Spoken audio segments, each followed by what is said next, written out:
Hello दोस्तों, स्वागत है आपका हमारे चैनल में। अनुराधा पौडवाल भजन गायकी का बड़ा नाम है। अनुराधा ने भक्ति गीतों से खुद को अमर कर दिया। हालांकि एक दौर ऐसा भी था जब अनुराधा को लोग दूसरी लता कहने लग गए थे। अनुराधा करियर में कामयाबी की सीढ़ियां चढ़ती जा रही थी। इसी बीच अनुराधा पौडवाल की खुद की गलती से उनका करियर ढलान पर आ गया। आइए जानते हैं अनुराधा की जिंदगी के बारे में और उनके करियर के बारे में। 1990 का दौर भजन गायकी में जो नाम सबसे ज्यादा चर्चा में था वह था अनुराधा पौडवाल का। आज भी भक्ति गीतों में जिस फीमेल सिंगर की आवाज को लोग सबसे ज्यादा पसंद करते हैं उनका नाम है अनुराधा जी। अनुराधा पौडवाल का निजी जीवन त्रासदी से भरा रहा, लेकिन वह भक्ति से कभी दूर ना गई।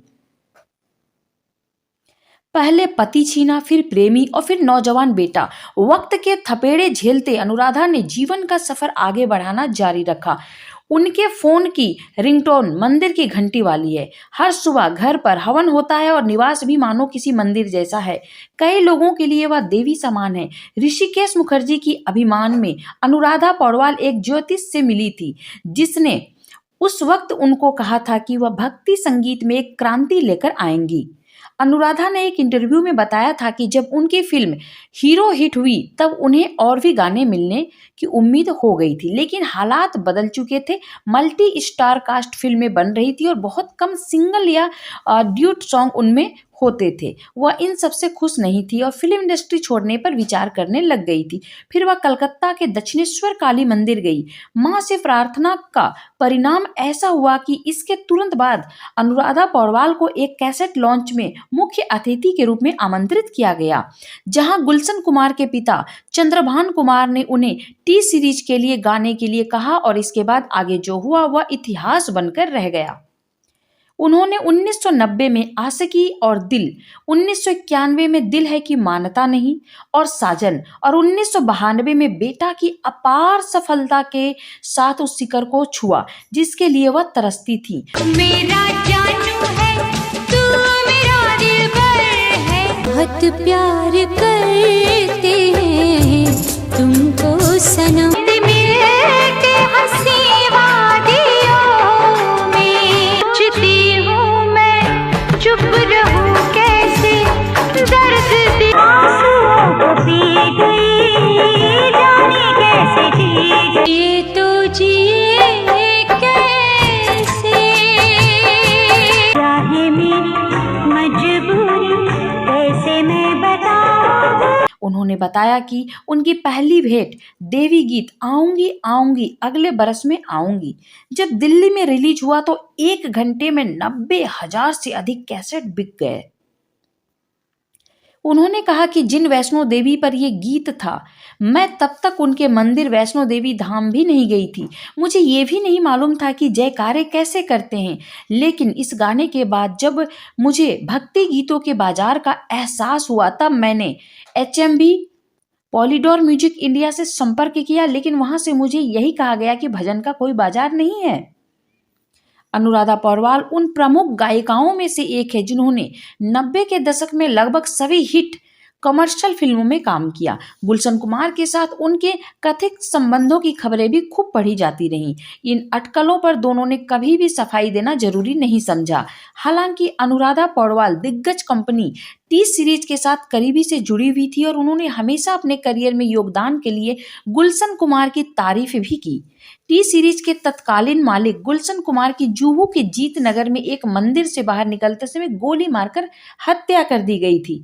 अनुराधा की शादी अरुण पौडवाल के संग हुई।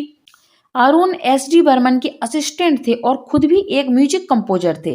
दोनों के 2 बच्चे आदित्य और कविता हुए। अरुण पौडवाल की जब अचानक से मौत हो गई तो अनुराधा बिल्कुल अकेली पड़ गई थी। वह अकेले ही बच्चों की जिम्मेदारी उठा रही थी। इसी के बाद उनकी मुलाकात गुलशन कुमार से हुई। अकेली हो चुकी अनुराधा को गुलशन ने सहारा दिया और वह उनकी ओर झुकती चली गई। गुलशन कुमार से अनुराधा पौडवाल का रिश्ता बहुत करीबी था। माना जाता है कि टी सीरीज के मालिक दिवंगत गुलशन कुमार ने ही अनुराधा की तलाश की। ऐसा कहते हैं कि गुलशन कुमार उन्हें दूसरी लता मंगेशकर बनाना चाहते थे। वह दौर ऐसा था कि अनुराधा की आवाज लता से मेल खाने की वजह से लोग अनुराधा को ही दूसरी लता मानने लग गए थे। यहाँ तक कि संगीतकार ओपी नैयर ने उस वक्त कहा था कि लता का दौर अब खत्म हो चुका है। गुलशन कुमार ने ही अनुराधा को एक के बाद एक कई गाने दिए, जिन्हें गाकर अनुराधा कामयाबी की सीढ़ियां चढ़ती गई। इसी बीच दोनों के बीच अफेयर की खबरें भी चर्चा में रही, लेकिन दोनों ने कभी भी इस पर खुलकर कुछ भी नहीं कहा।